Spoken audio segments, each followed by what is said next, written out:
नमस्कार बंधुगण welcome to education point channel.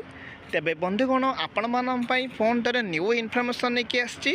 जोटी रही बहुत सारा वैकेंसी रही तो आपण मैंने समस्ते इलिजिबल हो पारे कहीं एठार रही सबू लेवल वैकेंसी रही जमी लाइब्रेरियन पोस्ट रही टीचिंग पोस्ट रही नॉन टीचिंग पोस्ट रही सहित नर्सिंग पोस्ट रही सबू तापर मेडिकल ऑफिसर पोस्ट रही सबू डिफरेंट डिफरेंट बैकग्राउंड रही वैकेंसी। तेबे आसन देखिबा से सब वैकेंसी विषय रे ता पूर्व आपण मानक कहि दउची जे आपण माने बहुल मात्रा देखुछंती किंतु लाइक कमेंट आ शेयर करूना आपण माने गोटे गोटे लाइक शेयर करे द्वारा मते एनकरेजमेंट मिलिबो जा द्वारा मु आपण मानक एही बडी नुआ नुआ अपडेट देई परिबी। ठीक रही तेबे देखंतु आपण मानक प्रथम तो गोटे एसबीडी ग्रुप ऑफ स्कूल रही जोटा आमर रही ओडिशा रो भद्रक और जाजपुर जिला रही वैकेंसी तो आपण मैंने समस्त देखिपे तो देखो पीजीटी रही टीजीटी रही पीआरटी रही माने प्राइमरी टीचर रही ऑफिस माने लाइब्रेरियन रही डीटीपी ऑपरेटर रही ट्रांसपोर्ट इंचार्ज रही कैंटीन इंचार्ज रही हॉस्टल वार्डन रही सब डिफरेंट डिफरेंट क्वालिफिकेशन रही क्वालिफाइड को करिकुलर टीचर रही जमीक आर्ट एंड क्राफ्ट म्यूजिक रही डांस रही योगा रही इंस्ट्रूमेंट रही physical education and sports coach रही वैकेंसी यही एसबीडी जोटा रही स्कूल रही जोटा ग्रुप ऑफ स्कूल रही सेटा रही वैकेंसी रही। तेबे आसन देखिबा से सब क्वालिफिकेशन कौन रही योग्यता कौन रही तो आपण मैंने समस्त जानते पीजी नॉर्मली रही क्वालिफिकेशन कह गले रही पीजी विथ बीडी करेंगे जो सब्जेक्ट रही से सब्जेक्टर पीजी थी आउ बीडी करेंगे ताहले से माने इलिजिबल हो पारे। तापर देखो टीजीटी देखो टीजीटी नॉर्मल रही क्वालिफिकेशन कह गले कौन रही ना आपण मैंने भी जानी ग्रेजुएशन विथ बीडी थी ताहले से माने इलिजिबल हो पारे जो मैंने डीएलएड करेंगे से माने प्राइमरी टीचर हो पारे। तापर लाइब्रेरियन जी कोर्स करेंगे माने बैचलर कोर्स करेंगे लाइब्रेरियन तो से माने इलिजिबल हो पारे। देखो ये मतलब मेनसन रही देखो भल भाव बुझी नि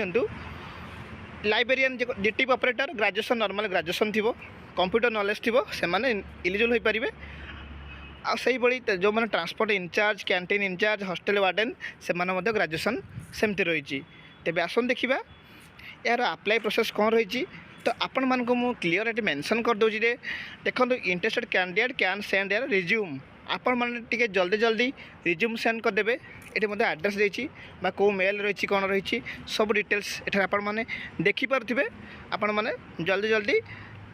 रिज्यूम सेंड करदे तापर आपण मानक से इंटीमेंट गोटे नोट करेंगे जोटा कि इंटरव्यू डेट ऑफ इंटरव्यू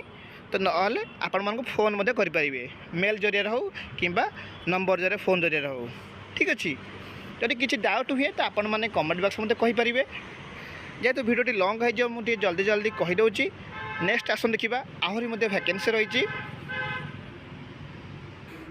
आपण मैंने देखी नि जोटा प्रणव वल्लभ पब्लिक स्कूल रही वैकेंसी जोटा रही केउंझर जिलार आनंदपुर ठारे रही वैकेंसी बहुत सारा वैकेंसी रही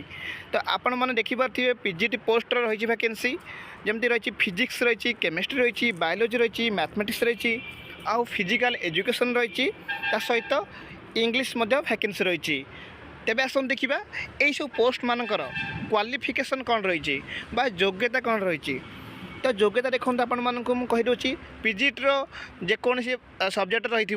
से सब्जेक्ट आप पीजी करेंगे ता सहित आपणकर बीड रही ताहले आपण इलिजिबल हो पारे भल से बुझी रखु। तापर आपण मानकर अप्लाई टीचिंग एक्सपीरियंस मागिची भल से बुझी नियंतु 5 ईयर एक्सपीरियंस मागिची ताहले आपण माने बेसी आपण मानको एम्फासिस दिया जिवो आपण मानको गुरुत्व दिया जिवो। एबे आसन देखिबा यार अप्लाई प्रोसेस कोन अछि एहाको मध्य आपण माने जल्दी जल्दी आवेदन करि नेबे बा अप्लाई करि नेबे केमिति अप्लाई करिवे तार प्रोसेस कहूँ जो मैंने इंटरेस्टेड अच्छा से समस्त निज निजर सब बायोडाटा माने रिज्यूम फॉर्म देवे रिज्यूमटा आप मेल एड्रेस करेंगे सेंड करेंगे मेल मत दिखाई से मेल आप सेंड करेंगे